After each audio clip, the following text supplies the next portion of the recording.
早点进来。 Okay, so this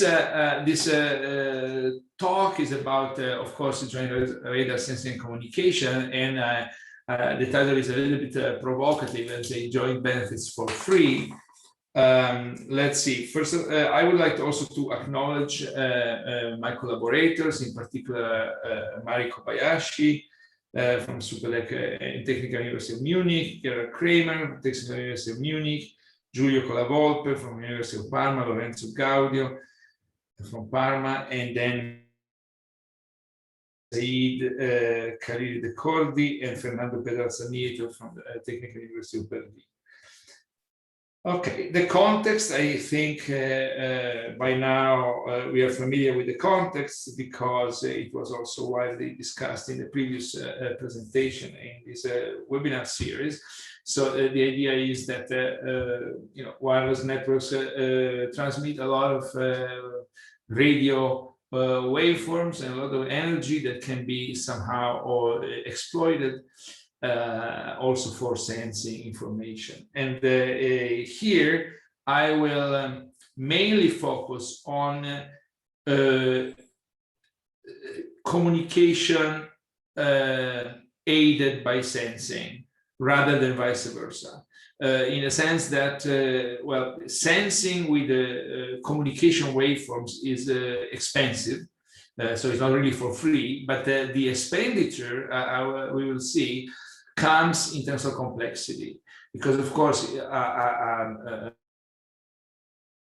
sensing is like a typical radar waveforms are also designed to enable low complexity detection schemes. While OFDM, OTFS, whatever digital modulation waveform is designed to carry information, and therefore extracting sensing information is typically much more expensive. However, it comes for free in the sense that it does not use more bandwidth or more transmit power. The waveform is there anyway to carry data, and so it's transmitted anyway. There is no added expenditure in terms of power and bandwidth. So, okay, so this is basically more or less what I want to say. So before starting, I'd like to somehow review a very simple information theoretic toy model, which actually somehow shows two things. First of all, that doing things jointly rather than sharing resources in a, let's say, orthogonal way, like putting these two systems on different time slots or bandwidth, is extremely convenient. It gives much better performances. And also that there is very, very little to give up in terms of information rate while achieving almost ideal sensing. So the model is simply a memoryless channel that depends on a state. So the input of the channel is X, the output of the channel is Y, but there is also a state S, that is a state here in the conditioning, and another output that can be seen as a generalized feedback. Typically, they say Shannon feedback will bring back the output to here, right? But this is a generalized feedback. This variable Z, at time I-1, is brought back by the channel. In a certain sense, this represents the backscattered channel that comes back to the transmitter.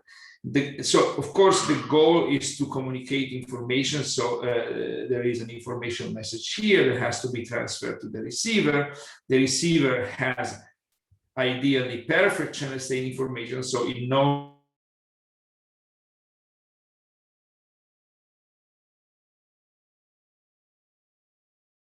the transmitter is to estimate the state of the channel. So the estimator, knowing what is transmitting, and from this generalized feedback, wants to come up with an estimate of the state of the state sequence. So of course, this channel model is very simple because we already know that memory feedback does not increase the capacity of memoryless channels. So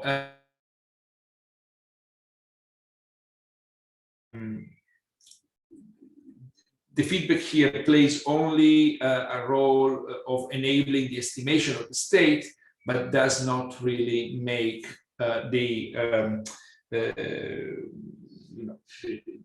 change radically the transmission strategy. Of course, the model could be made more complicated by introducing a channel with memory and generalized feedback, but of course, this would be a much more difficult model.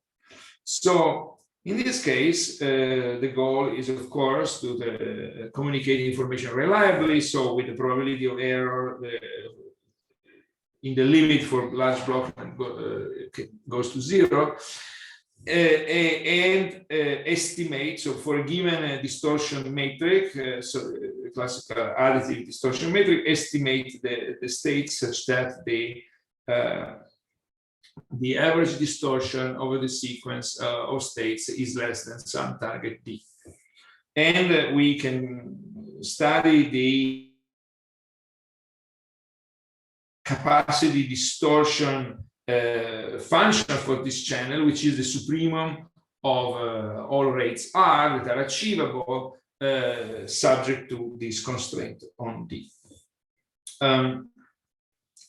And it is not difficult to show that the model here, I mean, the result is that the capacity distortion function is the maximum of this conditional mutual information, where the maximum is obtained over all input distributions satisfying the distortion constraint on the state. So in other words, one has to come up with an estimation variable and a probability distribution that maps X and Z into S hat, and of course the distribution of X such that this mutual information is maximized.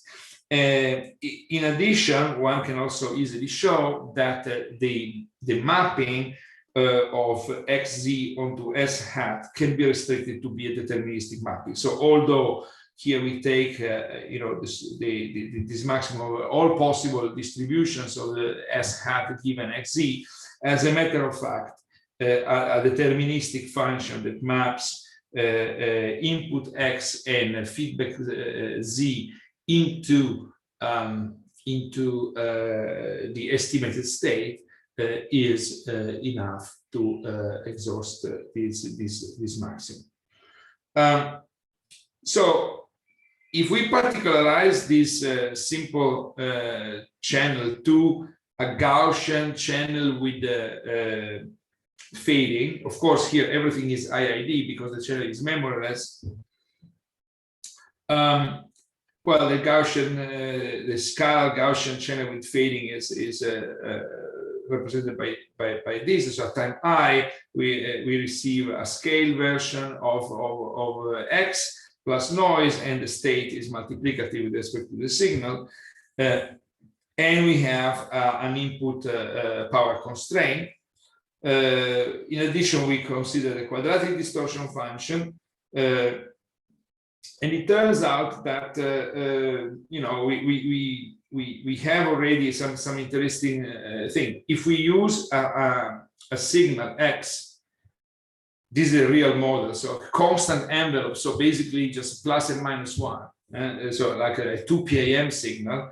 When our rate is limited at most to 1 bit, in general will be less than 1 bit per symbol, but the distortion is minimum. Is minimum because we see that this is a convex function, and therefore,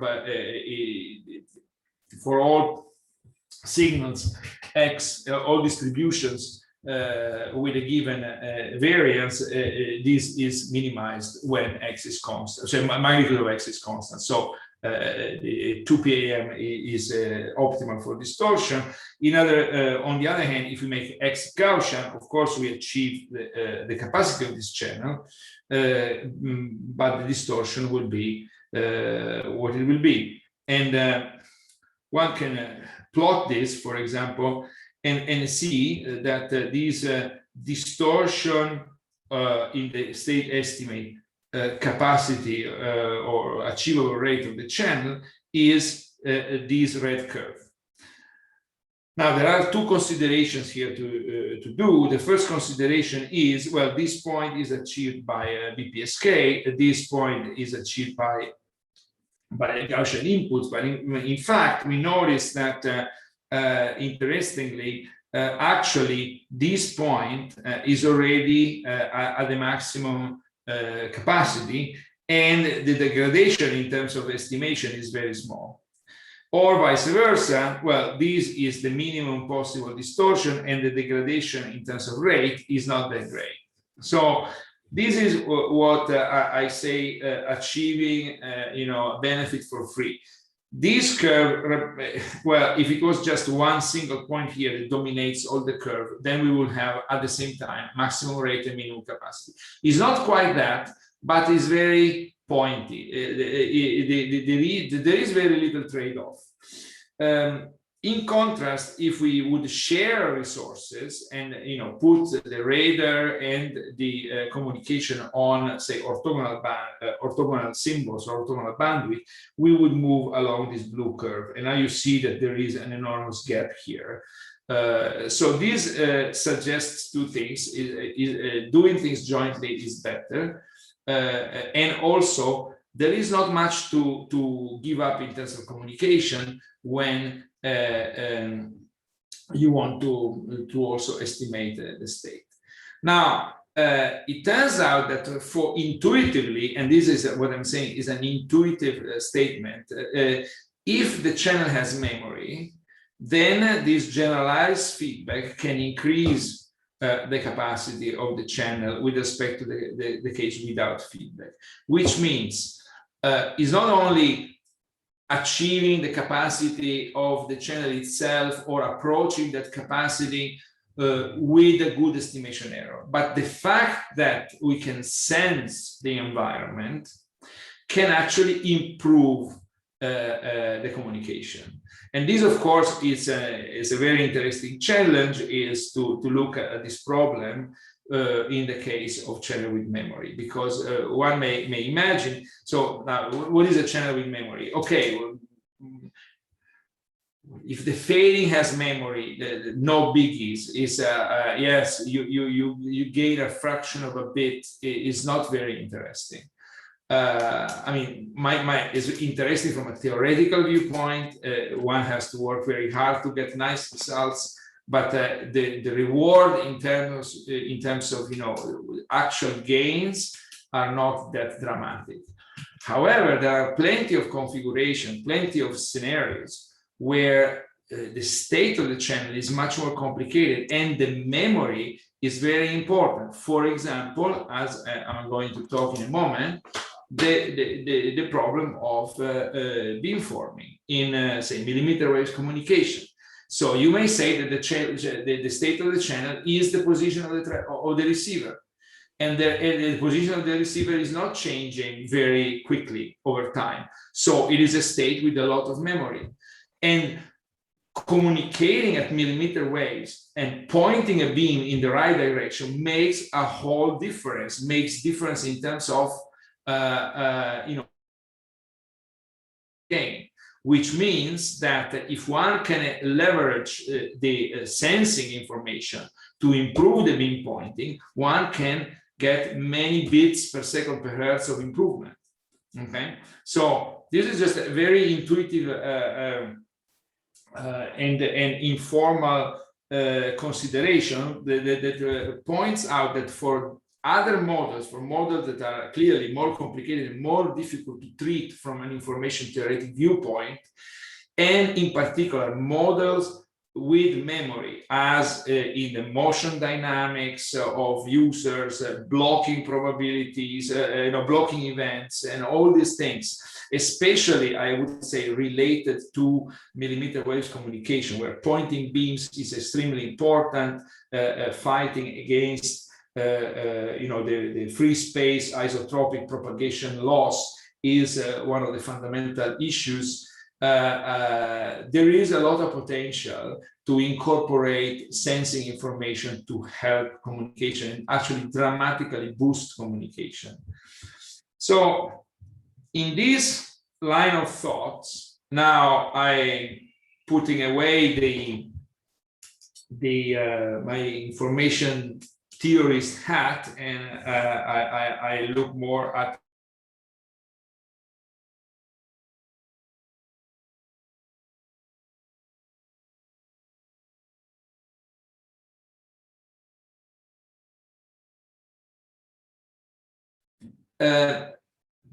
so we look at the problem of a base station, typically operating at high frequency millimeter waves, so typically non-isotropic, where propagation is directional and fighting against the path loss is very important, and therefore you need the beamforming gain. And then we may consider two typical scenarios. In the first scenarios depicted in this cartoonish figure here, we have unknown targets. For example, vehicles. Vehicles have a great advantage with respect to mobile phones. They are big metal objects, so their reflection is pretty good.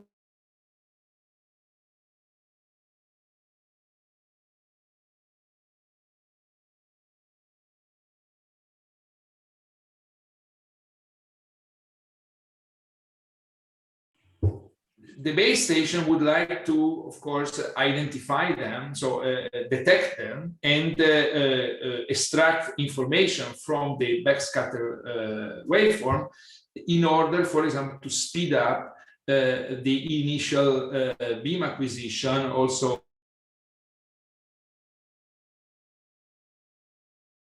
basically building side information for speeding up the beam alignment procedure. So the main problem here is target detection. And also we may imagine that, well, the base station is not yet communicating to this unknown target. By definition, they are not yet connected, they are unknown. So it does not even know if they are there. So we may imagine that the base station is illuminating a certain angular sector with a wide angle beam like this, which may correspond to a control channel. So we may have, a broadcast downlink control channel, for example, broadcasting common information to all the users. So here there are, in fact, other users, imagine other users that are already connected, and the base station is just sending its presence in this area, but at the same time, there will be backscatter wave for backscatter signals from these unknown targets. Of course, the base station already know the known targets, so it can already use some side information there to do the radar detection, and this is when communication helps radar. This is not a typical radar problem where the radar is completely blind. The base station knows a lot of things about its environment, knows already all the targets it's already communicating to, they're already connected. The base station knows it's pointing beam at them, knows more or less their angular position. So there are a lot of information that can be used in extracting the parameters, so detecting the unknown target and extracting and estimating the parameter. Then we have a second scenario where the base station is already communicating with known targets, so is already pointing independent data streams at those targets. They're beamform independent data streams. But nevertheless, the base station wants to extract, so estimate parameters, for example, velocity, range, and angle of arrival, because communication is already taking place. Those parameters may serve to help beam tracking and refinement. So that's conceptually different from the first scenario. In the first scenario, the main problem is target detection. The question is a hypothesis testing: is a target there or not, or are there multiple targets? If it is a multiple target detection problem, here there is no detection problem. So I'm getting very nervous when people who are, of course, very proficient in radar say, okay, but where is the problem is detection? No, when the base station is already communicating to somebody, already knows that somebody's there. So there is not a detection problem anymore. This is only a problem of parameter estimation. Okay. And of course, it's a bit different because when the base station knows that the target are there and is already communicating with them, is actually illuminating them with individual data streams that are already beamformed to the target.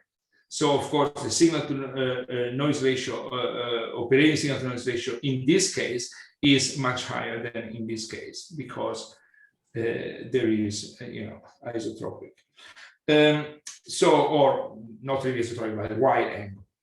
So here we, in a previous work, we have considered like a subcase that can be actually applied to both scenario 1 and scenario 2.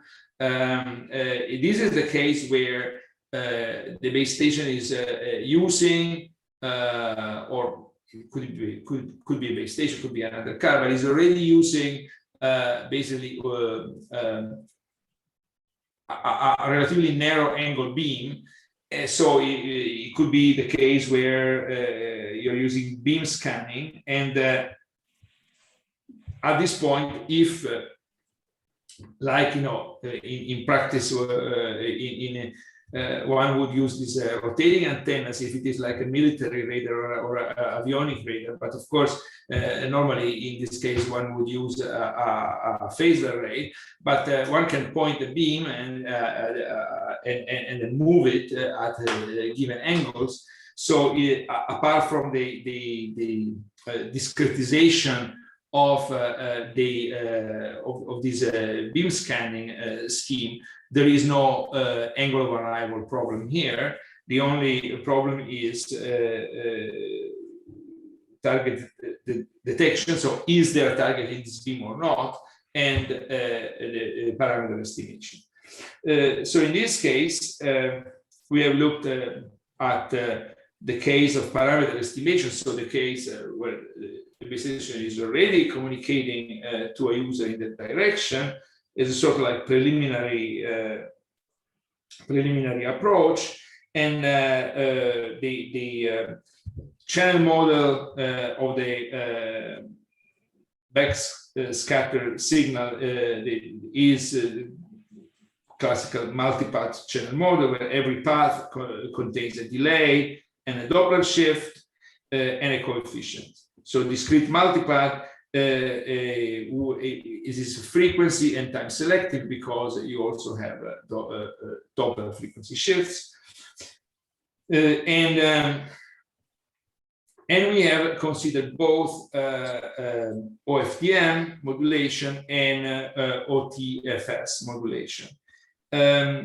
In particular, so they are both linear modulation. So formally, the whole structure of the transmitter and receiver and the radar parameter estimation, when it is posed in terms of maximum likelihood, is very similar, because the only difference is, well, the data will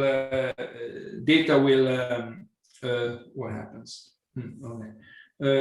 Data will somehow appear as will appear as linearly in the received signal.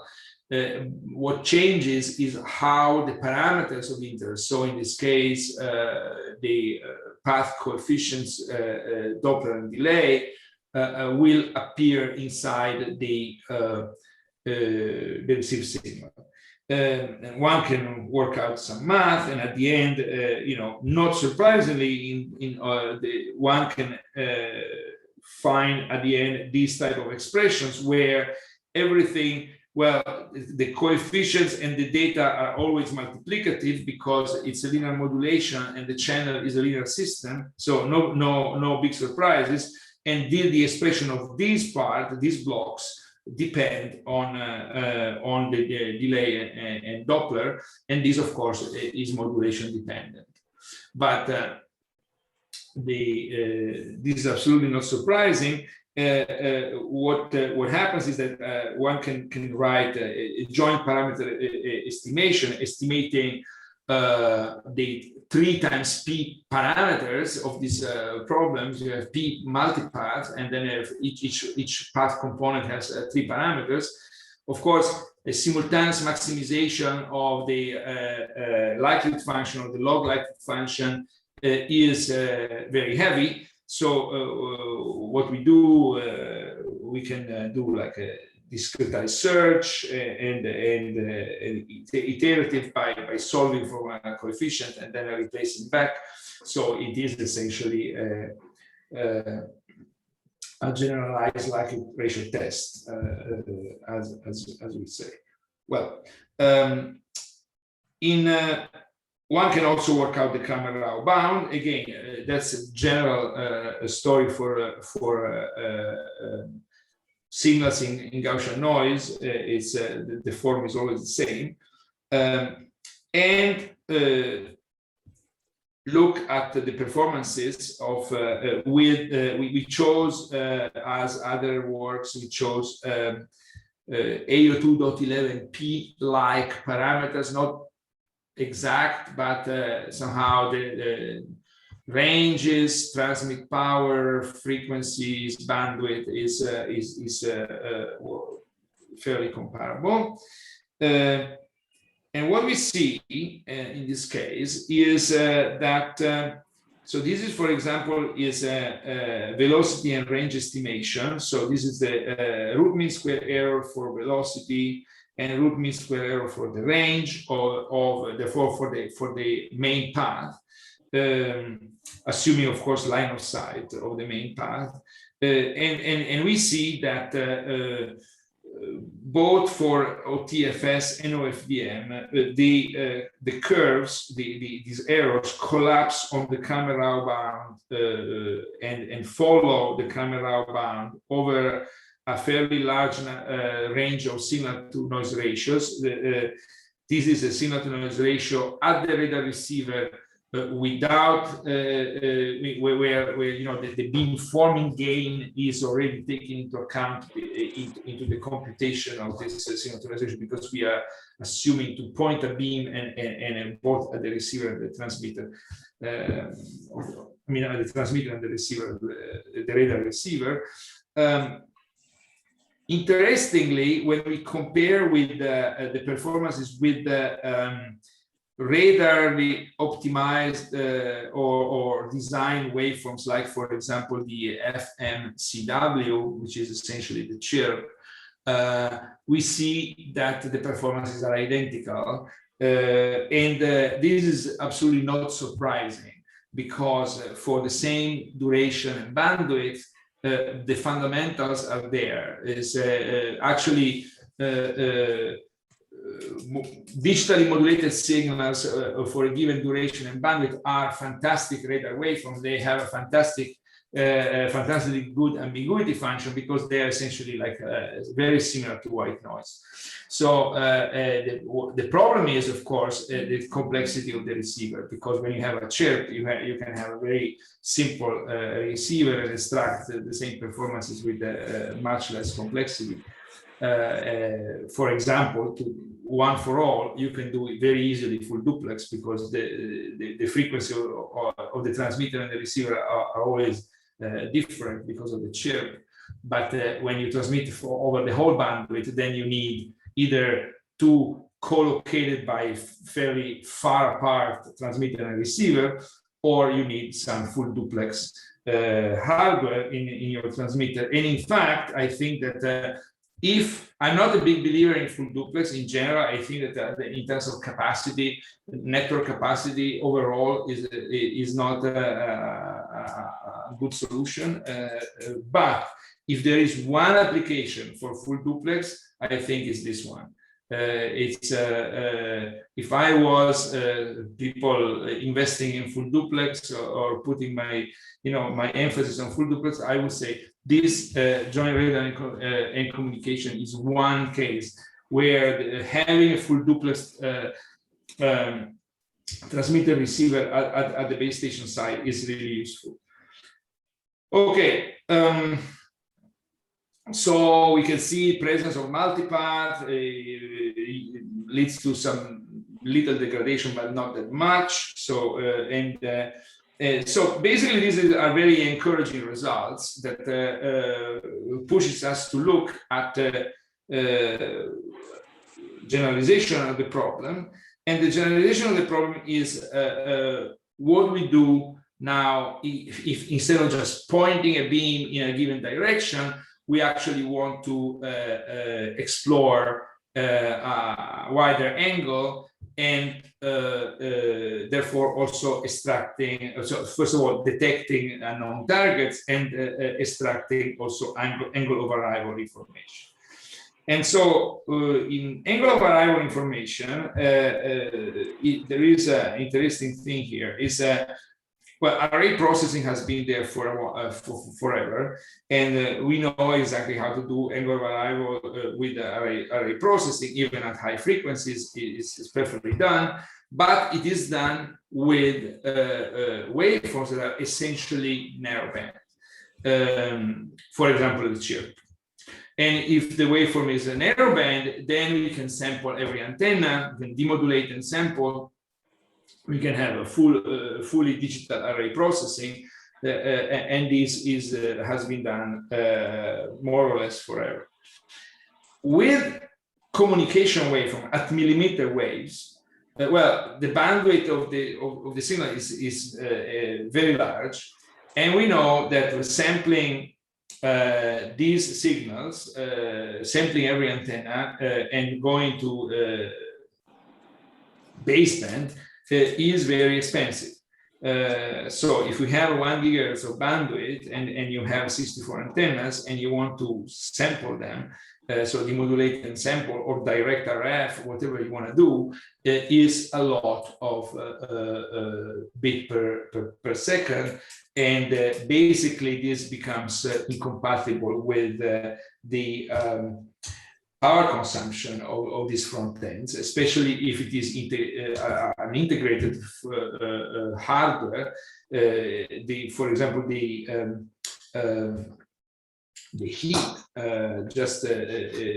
this would melt, your chip very easily. So, and of course, people talk about even larger arrays, so 64, but it could be like hundreds. So a popular approach for millimeter waves, of course, is the hybrid digital analog beamforming, where we concatenate a digital baseband processor with a limited number of RF chains with let's say, configurable beamforming array that works in the RF domain. So the problem with this architecture in terms of radar detection is that we have a very large dimensionality reduction. For example, here we may have 8 RF chains, and here maybe we have, I don't know, 128 antennas. So this is sort of this dimensionality funnel means that we simply cannot directly sample all these antennas. We have to somehow project from dimension 128 to dimension 8 and sample this dimension 8.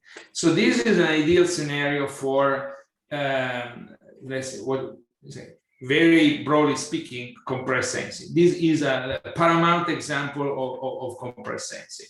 Of course, you know, the way the problem has been posed mathematically, the traditional compressed sensing is all discrete, etc., etc. Here we are looking at more like a super resolution if we talk about angle of arrivals and delay and Doppler in the continuous domain. So it is like a off-the-grid compressed sensing problem, but it is fundamentally a compressed sensing problem. So what we can do here is to design these sensing matrix, because this transformation, this projection from the antenna domain to the say RF chain domain or beam domain, some people call it the beam space representation, is indeed a projection, is exactly what the sensing matrix in compressed sensing does.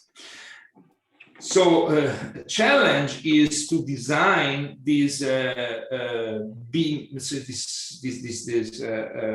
sensing matrix, and you know, what we want to do intuitively is to provide a good sampling of the angle domain, right?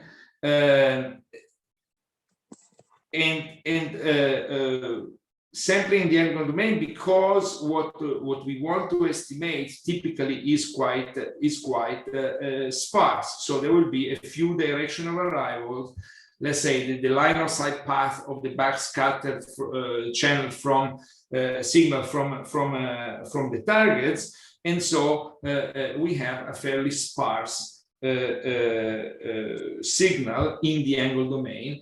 And we know that if we want to estimate something that is sparse in one domain, we have to do essentially random sampling, so random projection, and look at the dual domain. And dual domain will be, of course, the beam space domain.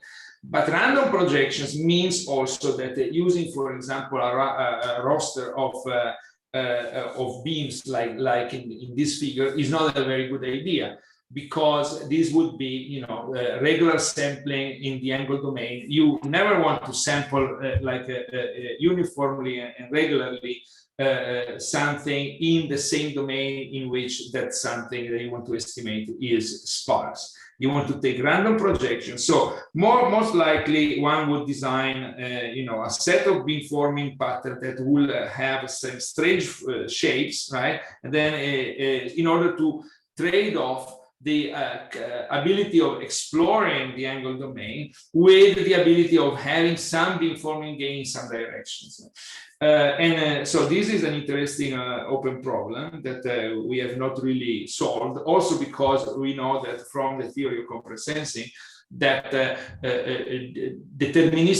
design of deterministic sensing matrices is one of the most difficult problems in compressed sensing. Almost all the results are stated for ensemble random matrices, and they hold with overwhelming high probability.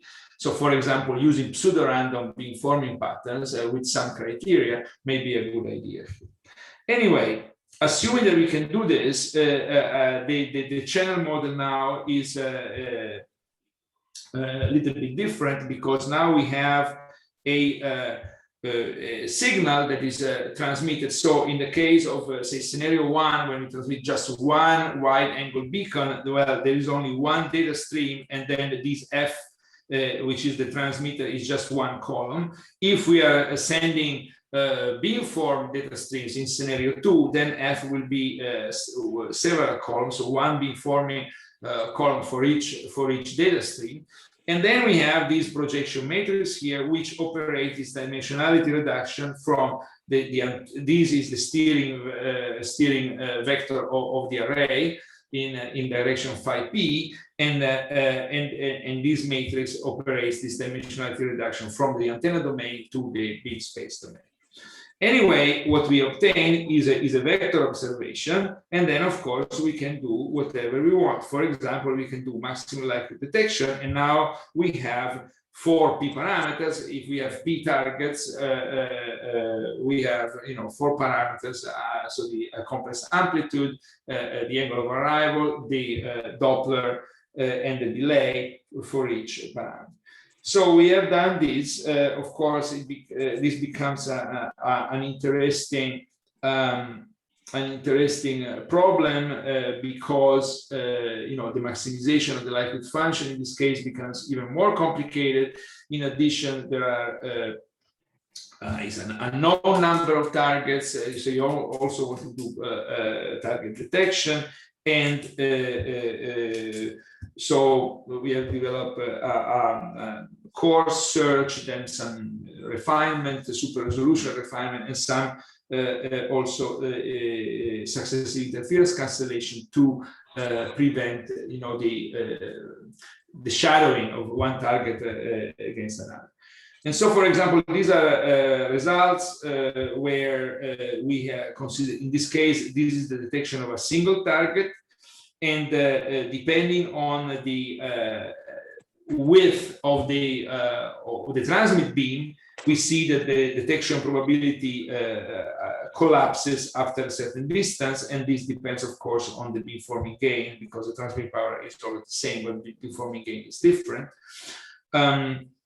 And then we have, velocity and range and angle of arrival estimated, conditioning on detecting the target, and of course, so in the range where the probability of detection is relatively large, and we can see that these follow the corresponding Kramer-Rao bounds very, very closely. This is also for OTFS modulation. This is another experiment where we consider one target that is fixed, and we move another target in a relatively narrow angle. So moving this other target, of course, as this is the second target becomes farther and farther apart, the risk is going to be obscured and obstructed by the fixed target, which is very close. So here we look at, for example, the target detection probability for the second target, which is this curve, and compared with the case where there is a single target, which is the previous curve for the same beam width. And we see that up to a certain point, up to a certain distance. So in this case, this car here is at 10 meters, so it's very close. And we start basically, we can detect the other, and the width here is 10 degrees. So we have a relatively narrow angle, and we can detect the second target up to 90-meter distance. The probability of detection of the second target is close to 1. And this is thanks to the successive interference cancellation feature of this detector, because otherwise this would be completely obstructed by the first target. For the second scenario, this is just a reminder of what the second scenario is. So we have individual beamformed streams. So of course, in this case, we are only interested in parameter estimation, because we already know that the targets are there.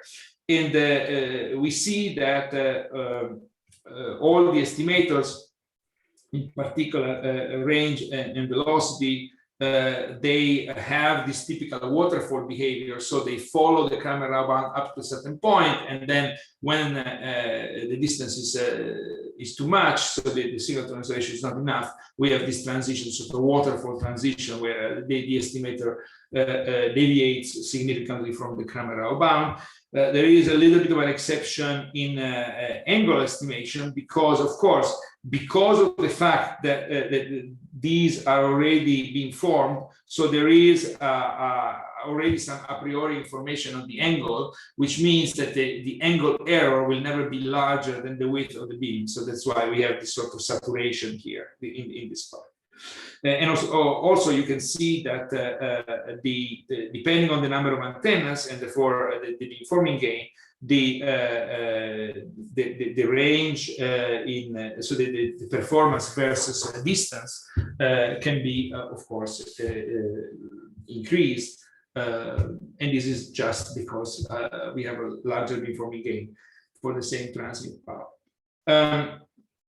Okay, I have now a little time, it's a very little time. I want just to mention an application. So the application would be beam refinement and tracking. So first of all, what is beam alignment? Beam alignment is the problem that at millimeter waves, a mobile station may not even see that there is a millimeter waves base station, even if they're very close, if the beams are not aligned, simply because the link budget must be close, must be above a certain threshold, and typically you need at least one-sided and most of the time two-sided beamforming, so to have the combined beamforming gain of transmitter and receiver in order to close the link and bring the after beamforming signal to noise ratio above a threshold, for example 0 dB.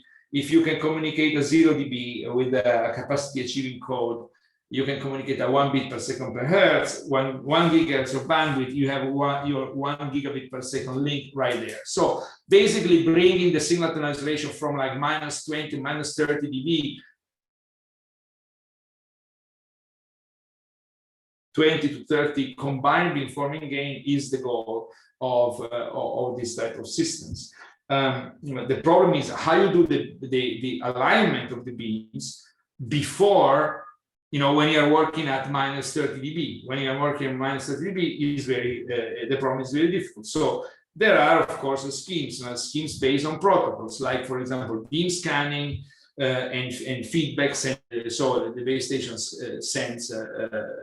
scans some beams, the user listens, and then will transmit the index of its best beam, provided that this transmission in the reverse direction can be done at very low rate.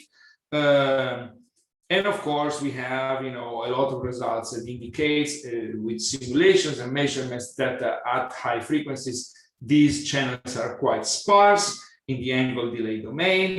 In general, in the angle Doppler delay domain, we have also developed generalized beam scanning schemes that for which both transmitter and receiver explore simultaneously several directions, a little bit in the vein of this projection matrix I was talking before, and then one can solve a compressed sensing type of problem that is completely non-coherent, just in power measurement, so it is robust to Doppler frequency offset. It's really like something that has to happen before communication. So even timing is a problem here, but it works well at so we can assume that after these beam alignment procedures that are mainly based on protocols, we have a situation where a user is assigned a beam, and this beam is one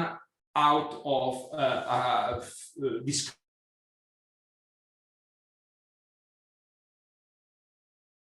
perfect. It will never be exactly at the center of the beam. So there is some initial alignment error simply because these beams have some tolerances. So then we can use, for example, the radar information in order to do beam refinement. For example, in this case, we have looked at the problem of designing now this matrix U such that it is relatively pointy. So we use, in fact, the eigenvectors. We have NRF RF chains. So we take the NRF dominant eigenvectors of the covariance matrix of induced by say the line of sight propagation in a range of directions that around the broadside, so minus beta pi plus beta pi, where beta is design parameter, and typically is a bit larger than the resolution 1 over number of antennas of the array. So these sequences, these eigenvectors, are called the Slepian sequences and are well known in beamforming. They create a if you take NRF of those, provided NRF is less than beta times NA, those are unitary, mutually orthogonal vectors, and therefore they create a tall unitary matrix. Then we apply a phase shift, so a beam steering, so in order to look in the direction of the nominal angle. So it will look at this, it will be phi hat. So in this way, we can obtain a vector observation to extract angle information. And so this is, for example, these are radiation patterns of the first 1 to 3 Slepian sequences for the case of 64 antennas. And we can use simply good old music to get the angle of arrival from this vector information by simply collecting enough samples and constructing a sample covariance matrix. And of course, we can also use the maximum likelihood approach as before.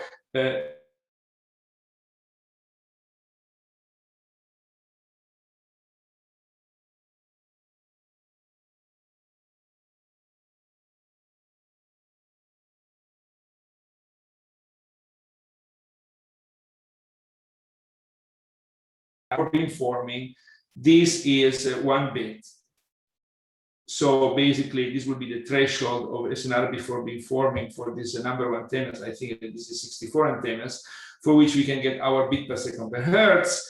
And now you can see this dash curves corresponds to pointing errors of 0.5 degree, 1 degree, and 1.5 degree. And you see that if the pointing error is 1.5 degree in this case, well, we are very, very far from our target. And in fact, we are going to get here. So this is almost 10, is almost 10 dB is 10 dB of gap. Okay, but if we can do beam refinement, in fact, we will get in this case we will get this yellow curve here. So basically, we can recover in this case 5 dB.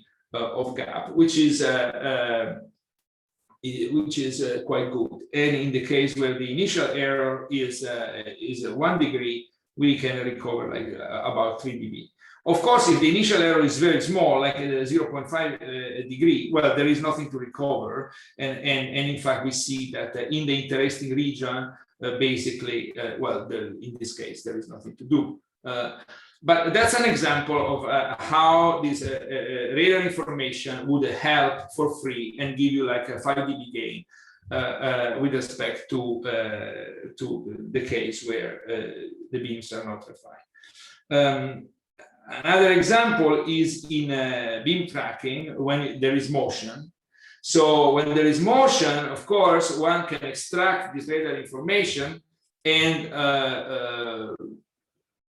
this gives, repeated measurements. So we have a sequence, a time series of noisy measurements with the parameters, of course, are angle of arrival, the velocity, and range. Then we could put them into a tracker, and the tracker, well, it can be done using standard Bayesian statistical inference. For example, it can be according to a certain model. For example, if we make like a Gauss-Markov model, we would use a Kalman filter. If we make like something that is non-linear or discrete, and we consider like a hidden Markov model for the mobility, then we will use basically the forward recursion of a BCJR algorithm, which is the optimal predictor for hidden Markov models. But because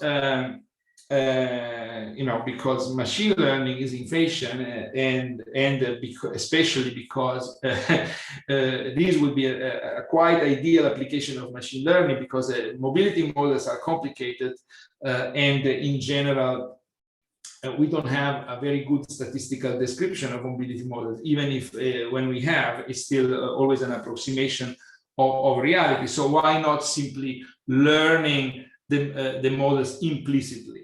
And so in this case, one would use a recursive deep neural network. And in particular, we have considered bidirectional long short-term memory networks. And so what happens, for example, for even a relatively complicated mobility model where this is a simulation where the path loss is and the scattering is obtained by the simulator quadriga, and we have a trajectory that like a rectilinear trajectory, and then it becomes like a circle. Imagine a car moving along a way and then getting into a roundabout, which is typical in Berlin, by the way. There is a Grossesterne in the middle of the Tiergarten, which is the central park of Berlin, is a gigantic roundabout.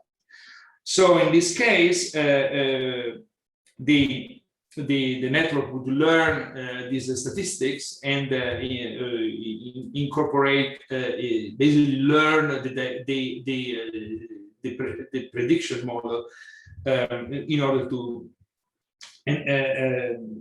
basically do whatever your favorite particle filter or extended Kalman filter would do. So this is a simulation for that particular dynamics where we have an oracle prediction, which is this blue that gives the perfect position and therefore the perfect pointing of the beam.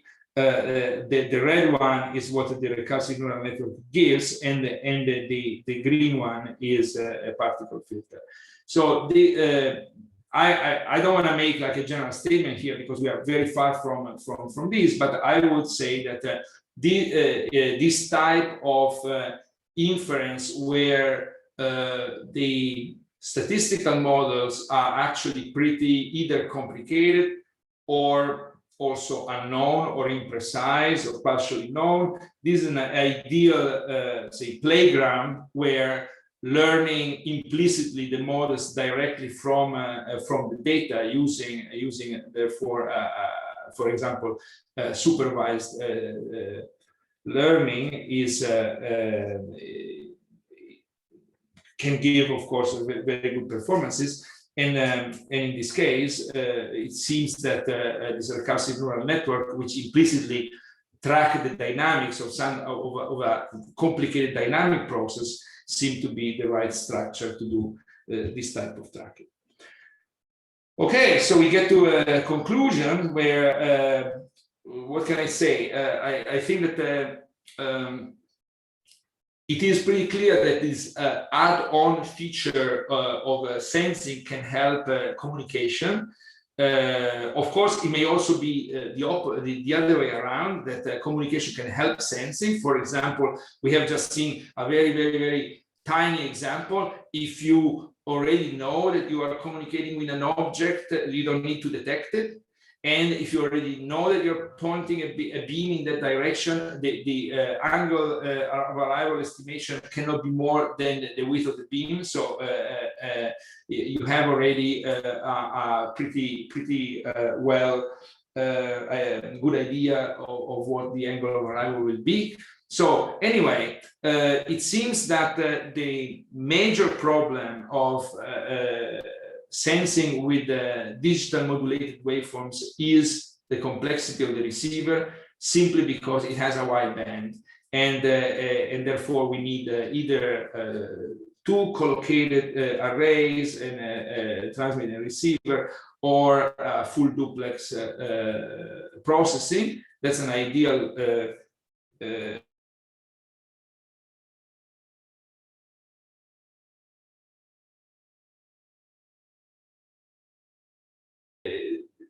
the receiver knows exactly what it was transmitted.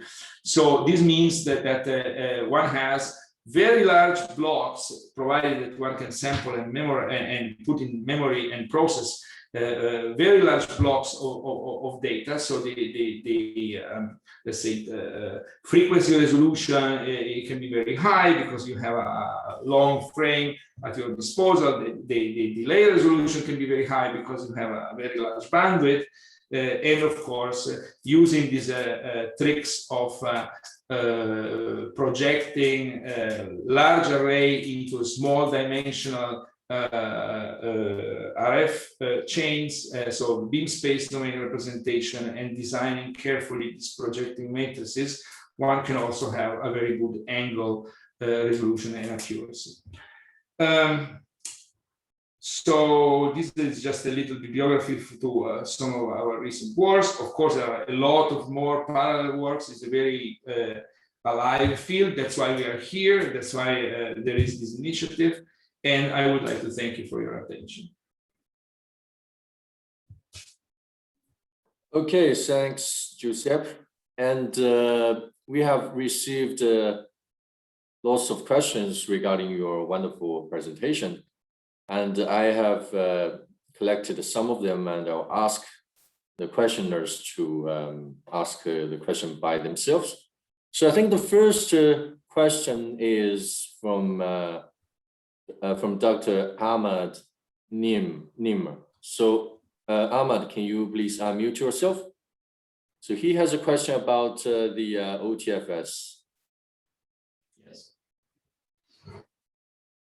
Ahmad? Hi, Ahmad, can you hear us? Hello? Yes, I hear you. Sorry. Yeah. Yes, so my question is about OTFS. So we heard a lot about OTFS, but if I look carefully at the signal processing part related to OTFS, so I see that the main advantage that is using 2D block, that means some signal spread over frequency and time. So what is really the specialty of OTFS? Why we cannot just simply use any 2D block instead of saying it is OTFS? Right. So, of course, I probably have a partial view on this. I have always been very skeptical about OTFS. But then start working with, in particular, one of the PhD students, and we made some papers and read many papers from other groups. I have a little bit changed my mind. So from a communication viewpoint, of course, OTFS has one interesting feature is that somehow, if the channel is effectively sparse in the delay Doppler domain, so it is of the form that we have seen in this presentation, a sum of discrete multipath, each of which has a delay and a Doppler shift. It turns out that the channel estimation becomes very simple. Basically, you just send one symbol surrounded by many zeros in the Doppler delay domain. This symbol will be scattered into this the position of this multipath. Because there are zero all around after all the transform, it's easy to estimate those components.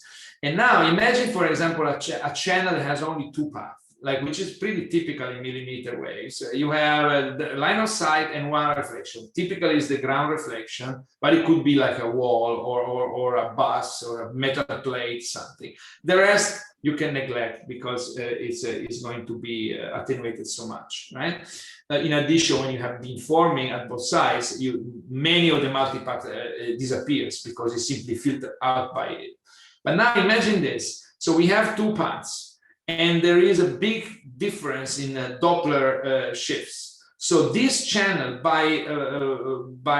if you see this in the time frequency domain as a transfer function, is a terrible channel.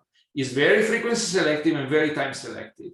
Our typical OFDM structure that puts the pilots in a line, in a sort of combo frequencies at some point will collapse. You have a time variation across a single block, okay?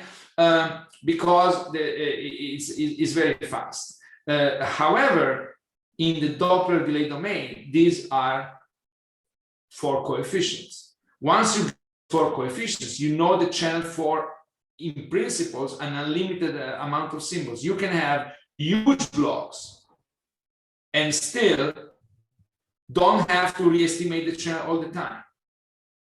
In fact, the size of the block depends on when these parameters change. Of course, if you have a mobile scenario, also the Doppler and the delay will change with time, but at a much lower pace than the channel transfer function, when you see this as a time varying transfer function.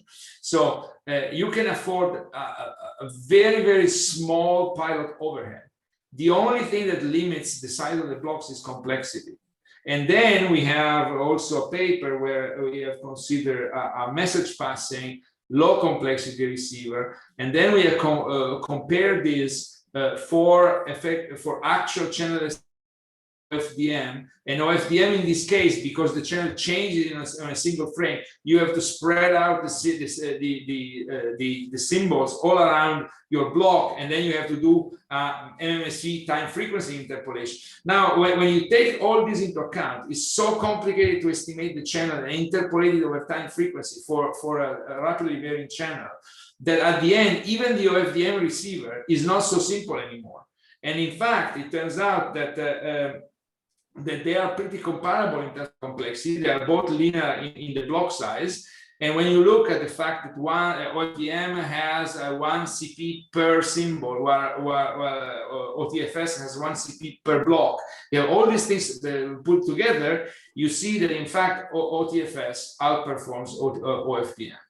The complexity is similar, but you have to be clever and use a low complexity message passing receiver with a soft output, and the overhead, the pilot overhead, is much less, and also the CP overhead. So overall included, I was like prevented against OTFS, but I have to say, just for a communication viewpoint, it can be convenient in the case where the channel is very sparse and the Doppler spread, the Doppler difference between the multipath is very large. In other cases, of course not. If you have a nice channel that is like a diffuse scattering and mobility is limited, absolutely not. I would never use OTFS. I would use OFDM, because the channel estimation and the receiver are so much simpler in this case.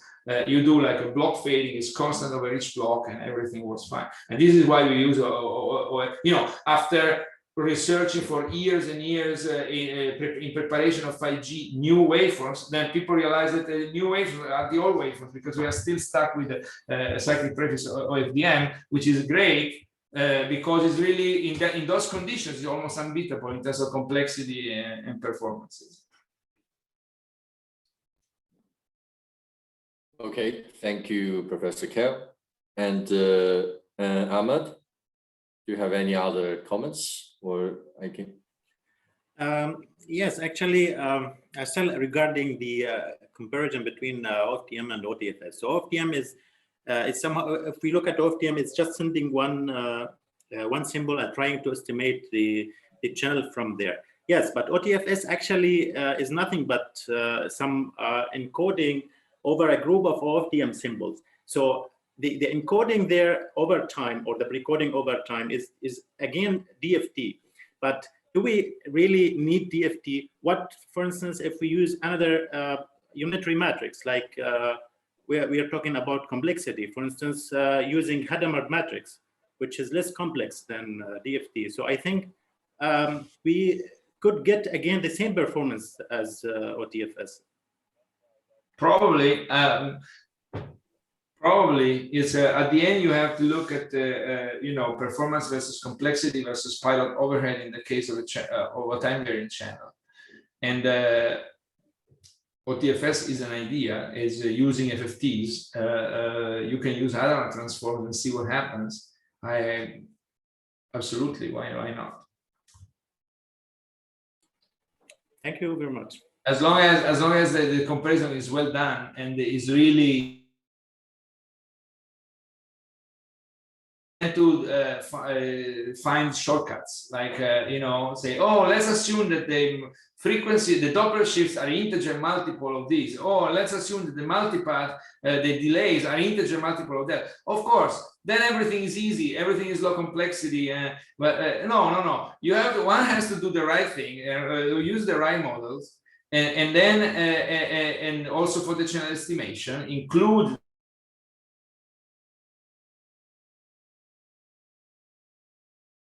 because you don't know the channel, which means also, you know, how much pilot overhead you need to estimate the channel at a certain level of accuracy, such that your coherent receiver, whatever receiver you're going to use, gives the performance you want. And then you have the real comparison. And of course, there is no theorem that says that OTFS is optimal. I mean, it's one the only thing I know is that for a linear time invariant channel, OFDM is near optimal, because this is a Shannon water filling, and this is comes directly from information theory. But for a time varying channel, a random varying channel, like a filling channel, there are so many models, and that who knows. Okay, thank you, Ahmed. Thank you, Giuseppe. And another question also regarding OTFS.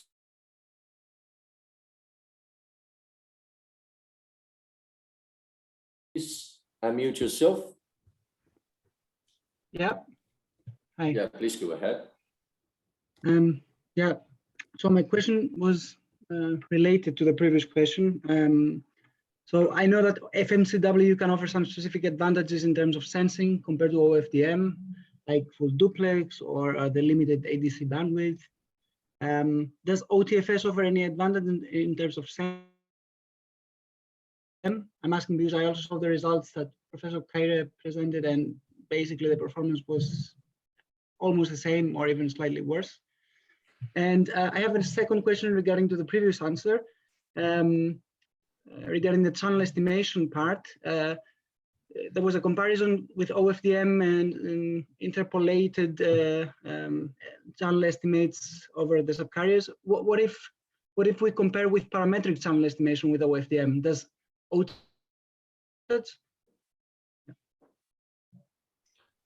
Well, okay, now there are several questions to which I don't have an answer, because they are very specific, and if they don't, you know, I don't know everything, of course. I only know what I know. I would say, related to your first question, in terms of sensing, OTFS and OFDM, I would say, I want to, you know, say it like a blunt statement.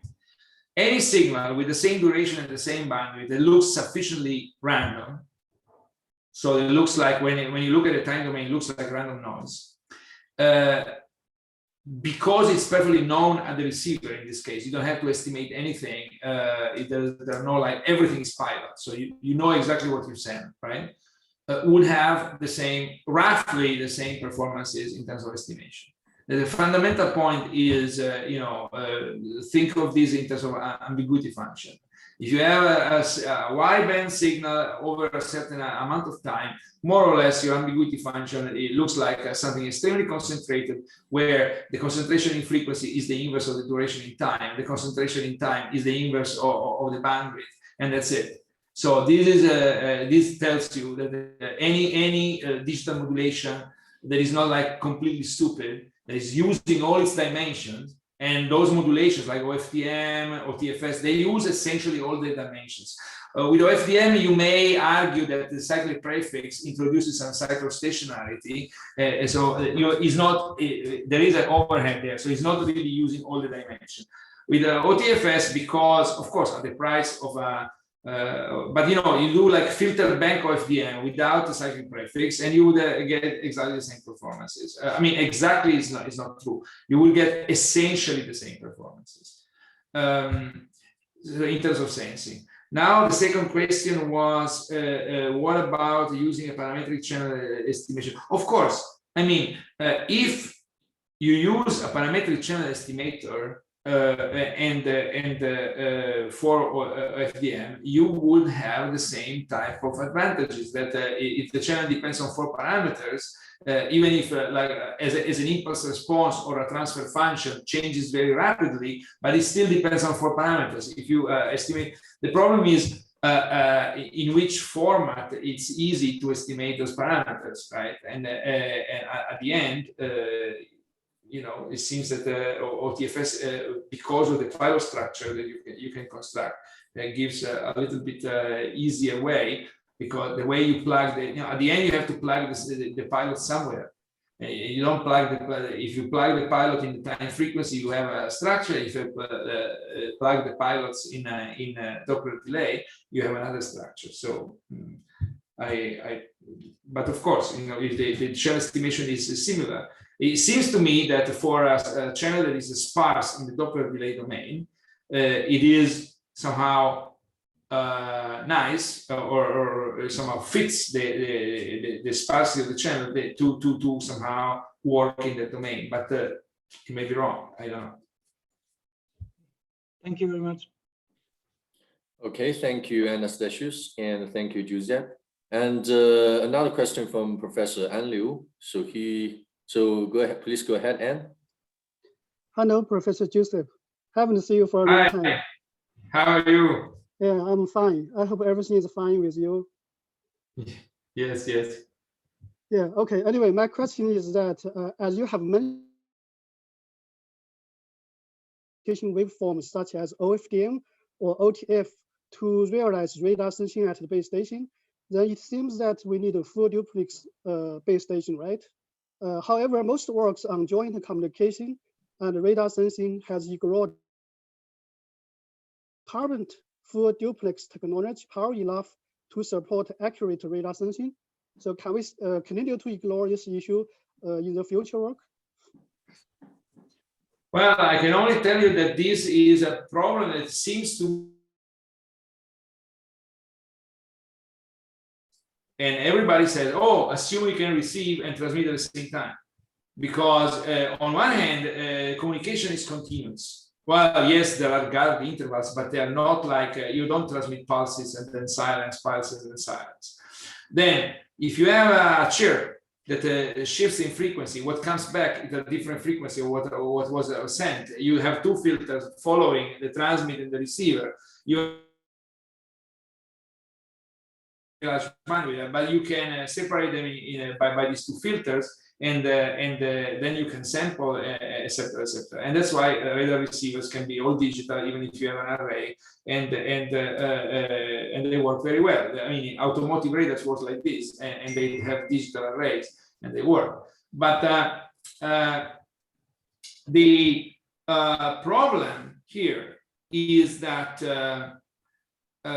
with the wideband signal that is essentially continuous in time, because the communication waveform does not stay idle for time, it's the full duplex, or at least to have a co-located. So something may not be full duplex. You can also do full duplex with like 2 separate arrays. You can have you know, your radar array, as long as you have calibration. So somehow they look in the same direction, they have the same angular reference. You can have 2 different arrays and have them, you know, separate, such that, you know, the signal that is re-injected, the crosstalk between transmitter and receiver is not saturating the receiver front end. But it is definitely something that should be studied more closely. Maybe there are works that address specifically this problem, but I haven't seen them very. So it looks like a full duplex in a certain sense for radar is a done deal because the way the system is designed, but to use wideband digitally modulated signals is probably one of the major hurdles in practice. Okay, I see. Thank you. And I have another question. Actually, it's related about the accuracy of radar sensing, because you have talked about using radar sensing to aid communication, right? And the basic idea is to first estimate the location of the mobile user using this radar sensing technology, and then we can obtain some information about the line of sight channel, and then we can use it to do beamforming or something like that, right? But my problem is that because the radar echo signal usually has lower SNR than the downlink signal or the uplink signal, right? Then is the radar sensing accuracy enough to add the estimation of the communication channel? Especially for this, millimeter wave and massive MIMO channel, they may have very narrow beam. If the prediction is not very accurate, then it may not help the to add the communication, right? Yeah, I mean, you can see, for example, just for a simple example, in this beam refinement, now it's so messy that it's impossible to see, but let me erase this. In this beam refinement case, you can see very clearly that the refinement based on angle variable starts working. For example, take this curve, this is with refinement, and this is fixed. They start working here, where there is a crossover. But in fact, you start being interested more or less in this region because maybe we want this target of 1 bit per second per hertz. It's just, it could be 1 bit, could be half a bit, but okay, this is more or less what we want. It could be more. If it is more, well, of course, if it's 2 bits, of course, the gain is larger. But this is to say, there is a region in which your estimation is so bad that is not helping in this case. Of course, this is a very preliminary result because you have also to take into account that you don't have just one estimation. This is a one-shot problem, right? But in fact, the angle does not change so fast. You have thousands of slots with roughly the same angle. So what about you put them into a denoiser? What about you put them into a tracker, into a Kalman filter, or something like that? So of course you are accumulating many measurements. And if you have 1,000 measurements that you get right there, you have 30 dB gain. So when you have 30 dB gain, then your minus 30 becomes 0. So you're gonna operate in a, so it really depends on the range of variation.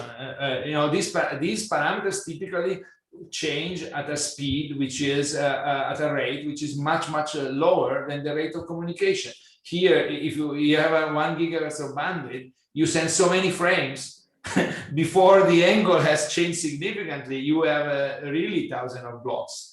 So with a nice tracker, a nice denoiser, just a Kalman filter would do miracles here. So what I'm saying is that I think that one has always to qualify the problem and define really well the conditions. So sometimes people get, in love with one thing, but don't think, is this actually relevant for the system I want to consider? Is it the best I can do? This fantastic compressing algorithm, I want to apply it at all costs. But if you reverse the problem and you look at the problem first, maybe there are other things to do. And those, loss in autonomous ratio, yes, in one shot is absolutely very low. But when you integrate over say 100 blocks, you have a 20 dB gain right there, right? So. Yeah, I see. Okay, thank you. Okay, thank you, and thank you. We have a final question from Professor Jinghong Yuan. So, Professor Yuan, can you please unmute yourself? Hi, can you hear me? Yeah, Yes. I can hear you. Okay, thank you. Hi, Giuseppe. Hi, everyone. Right. Very impressive talk. It's I really enjoy it. I just saw your detection performance on OFDM and OTFS, and quite similar. I think that's understandable. Just wondering, do you have any insight or result on the complexity issue on the detection for these two different signals? Yeah. So I don't want to say something totally stupid here because, but I think that the overall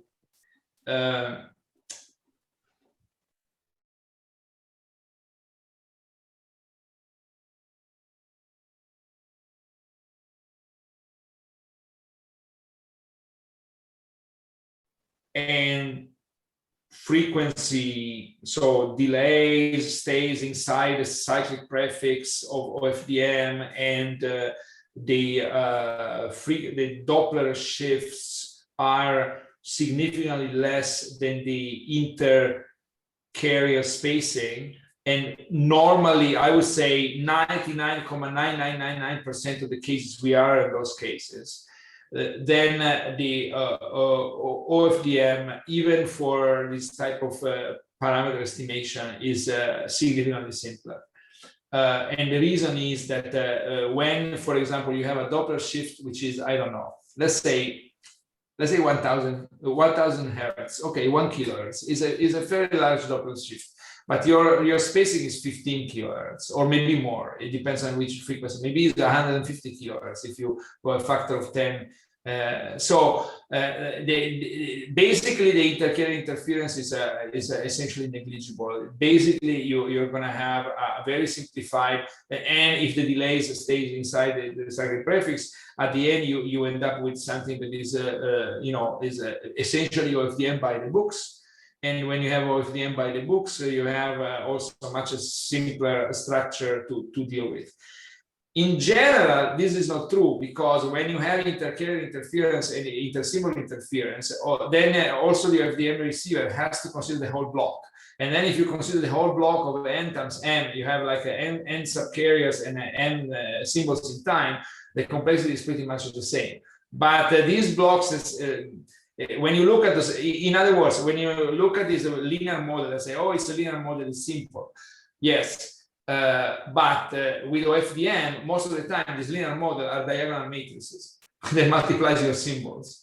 And these diagonal matrices have a nice Kronecker structure that you can exploit. While for OTFS, those are full matrices, and you have to really consider the whole block. So I would say that yes, OFDM gives lower complexity also for the parameter estimation case. Yeah, I tend to agree with you. But on the other hand, if you're in the simple, in the carrier interference is very, very small, you probably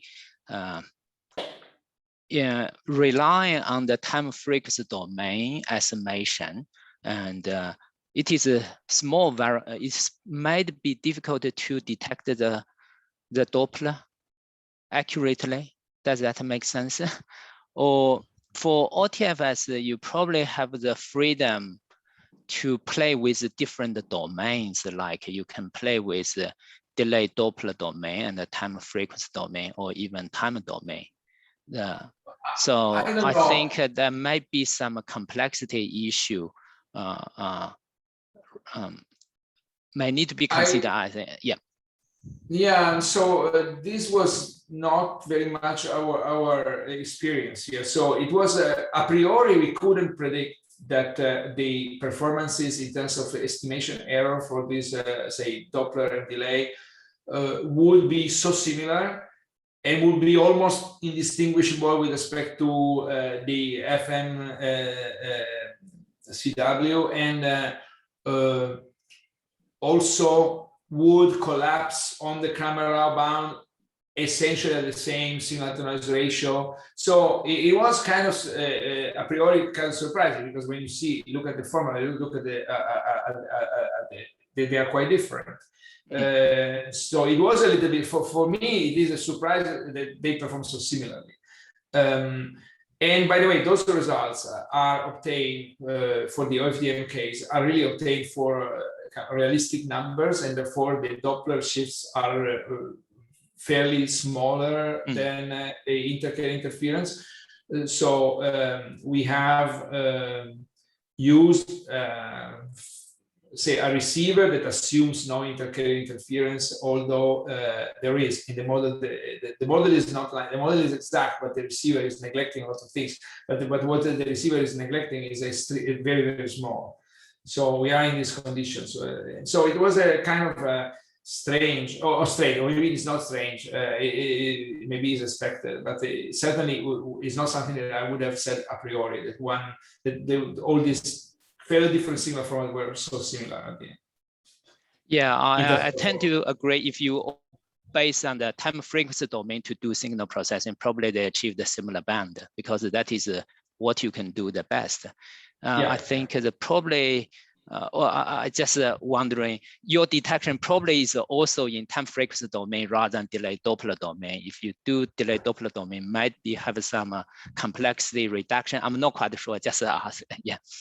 The OTFS estimator work. I mean, the search. So the likely function is a function of tau and nu. So the delay and Doppler. So the search is done by discretizing this domain and looking at the peaks of the likelihood function, and then doing a local search. So it's really in the Doppler delay. So in other words, these algorithms really consider the channel in parametric form and look at the parameters of the channel in the Doppler delay domain. Okay, thank you. Okay, thank you, Professor Yuan, and thank you, Giuseppe. I think that'll be all the questions, and we have so many questions and exciting discussions. So thank you for today's presentation, and I would like to sorry, Giuseppe, can you please stop sharing your screen? And yes, sure. Yeah. Okay. Yes, so I would like to, so this is a preview of our next seminar, which will be given by Professor Yunina Elda from Wisma Institute of Science of Israel. So this will happen on June 16th.